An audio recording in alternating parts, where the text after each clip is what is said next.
The question brings the answer and the problem brings the solution, how it all fits together. Make peace, feel appreciation for all of this contrast. So when new contrast shows itself to you because you want expansion, then thank the contrast that's shown itself to you, because as it shows you what you don't want, it shows you what you do want. You cannot be the eternal being that you are without all of that.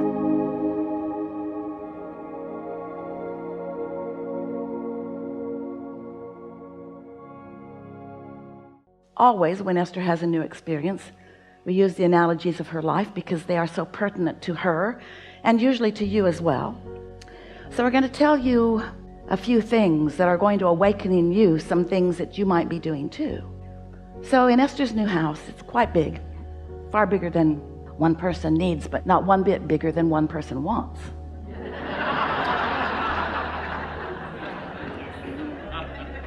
So here it is, and now it's the day that a photography company is coming to take a picture of the award-winning pool. It has a fire feature. Push a button and fire happens.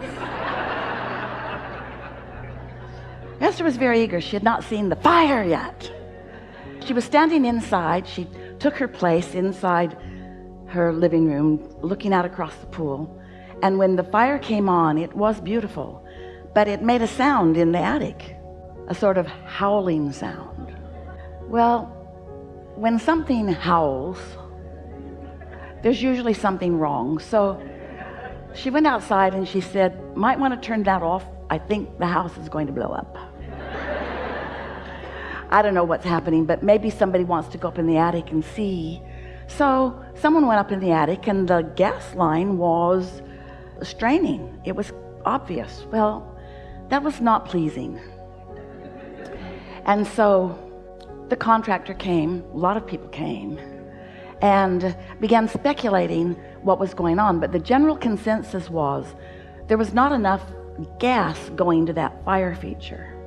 It wanted more than the pipeline could provide. So it was asking for more. So Esther is just thinking, you guys are stupid. You should have thought that through. There are calculations. This many things needs this much gas, and those pipelines need to be this big, and so forth. She tried to be nice, and mostly was, as they explained to her, there were only a few interior walls that would have to be removed.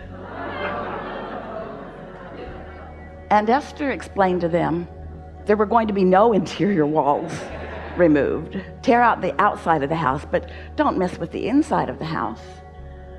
And then she decided to just cool her jets, because she could feel that she was going off the deep end and that no good was going to come from her involvement in this. And now it's right before the holidays. Nobody wants to do anything anyway. And so Esther just decides to chill and let the universe take care of it. Those were her empty, hollow words that she was speaking to them. So then she's enjoying her house. Everything else works as long as she doesn't turn on the fire or the pool heater or the outside fireplace. Just a few things. Everything inside is working. So then the next day, or the day after the next day, she's standing in her living room, and she has really a strong impulse to step out into the front yard. And as she does, she hears a strange sound, not so different from the sound that she'd heard before, except it's outside rather than inside. And so she stood there and realized that it had something to do with the sprinkling system, the underground system. She stood there long enough that that zone turned off, and when the zone turned off, the sound went away. It wasn't a sound of water running. It was a sound of something straining. It was a sound of something odd. It was a sound of something going wrong. So she called and left a message, and then didn't worry about it. It's winter. Nothing really needs water out there anyway. Something to think about later, though. And then a day or two later, a man came to teach her pool school. He's going to show her how all the buttons work, and he was a lovely man, and she learned about her new swimming pool. And as he was getting ready to leave, he said, "Oh, I noticed that you have a broken sprinkler down on the back of the property." And Esther looked down, and sure enough, there was water bubbling up out of the ground. So she called the landscaper who was in the area and was there in 2 minutes, who called the sprinkling company who was also in the area and was there in 5 minutes. And so within 7 or 8 minutes, there were people there to deal with this broken sprinkler. Turned out the sprinkler wasn't broken. It's just downhill and the system had just turned off and water was just draining out of that. But now they're there. And so Esther says, oh, I have a question for you. Can you turn on whatever zone makes something happen out here in the front? And so they did. And that sound came. And Esther said, does that sound normal to you? And they said no. And so they were there for a while and figured out that someone had wired 2 zones together so that when either zone was calling for water, both zones were calling for water, and there wasn't enough water for both zones. And so the demand was greater than the supply. You getting a theme here? The demand is greater than the supply. What does that mean to you in terms of creating? Well, it meant something to Esther. I have desires that my open valve isn't supplying, which means my valve is not as open as I think that it is. I'm asking for more than I'm letting come through. I've got beliefs that are blocking my own desires. That was a shocking thing for Esther to hear. She didn't want to admit it. She didn't want to own that. She doesn't want to have a desire that's stronger than her ability to supply it, because she knows the supply is always there and no one is holding back from her supply. She just might have the valve pinched off with some belief that it needs to be harder than it needs to be. You see what we're getting at? And so that really is a wonderful way to understand creation, because when you ask, it's given every single time. The question is, are you letting what's being given in? Or do you have beliefs that have got it choked off in some way? And so if what you're asking for isn't coming easily, you've got it choked off, because you are supposed to be able to ask and it is given, and you're supposed to be able to let it in. Unless you've had past experiences that you keep practicing. Esther believes that construction is wonderful but difficult. Esther believes that people mean well but don't always know what they're doing. And she's got so much evidence to prove it. The stories she could tell you and entertain you with, oh, you would be so entertained, and then you would add your stories, and together you would collectively practice the flawed premised theory that life is supposed to be hard rather than that life is supposed to be fun. Esther's been practicing justifying the goodness that comes to her through her hard work longer than is good for her. And you are too. We just wanted to begin this gathering with this powerful and always true premise. How things are playing out in your life experience is how you know what you're doing with your request for the supply and your letting the supply in. You can tell by 2 ways how you're doing creationally or vibrationally.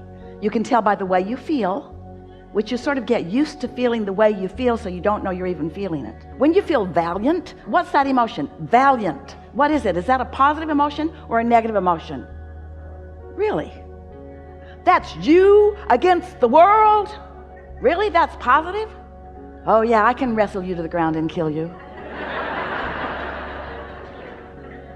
One day, Esther decided to move the rods in her closet that were not placed the way she'd asked them to be placed. Oh, it was a weekend. No one was around. She literally took a rod out of the place with great struggle, because it was really tight in there, and just a smidge too long to go back in easily. So she put it upside down and hammered both ends of the pipe until it was just short enough that it would fit back into place. There. And then she thought, oh, I might be banging it into place. Could have just waited. A nice strong man would have come and done that for me in 2 days. Except I wanted to do it today because I wanted him to be wrong.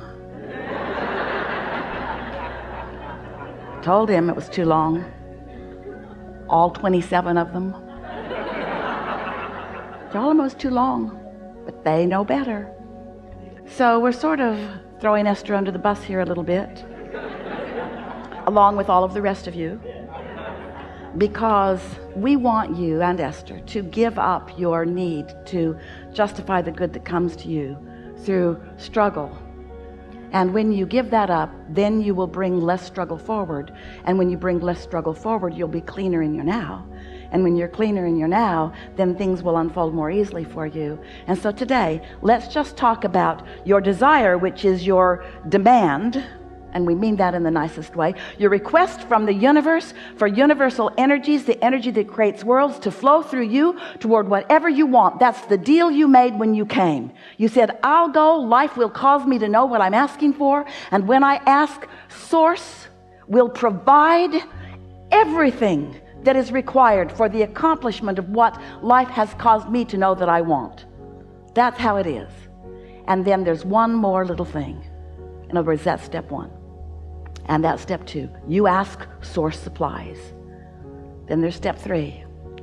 You got to be soft about your expectation of things working out for you. You've got to give up the struggle. You've got to stop trying to prove your worthiness. You've got to stop comparing yourself to any others. You've got to let the competitive feeling go. You've got to accept your blessedness and just let proof of your blessedness flow to you and through you with ease and flow. And much of the world is not going to understand how blessed you are, because they're going to be standing in a place of not feeling quite so blessed. And people who don't feel blessed resent those who appear to be. But just because they haven't figured out how to get their valve opened doesn't mean you should pinch yours off so that they feel better. And so, we've enjoyed this interaction immensely. We're eager to talk with you about whatever it is you want to talk about. We want you to know that Esther is living happily ever after, and that we appreciate all of her fine-tuning, and we like how willing she is to get out there and live life, and how willing she is to ask for more energy than she can accommodate, and then see the results of that imbalance, and then do something about it. That's the dance that you're all playing. It's the balance between desire and belief, desire and belief, desire and expectation, asking for it and letting it flow.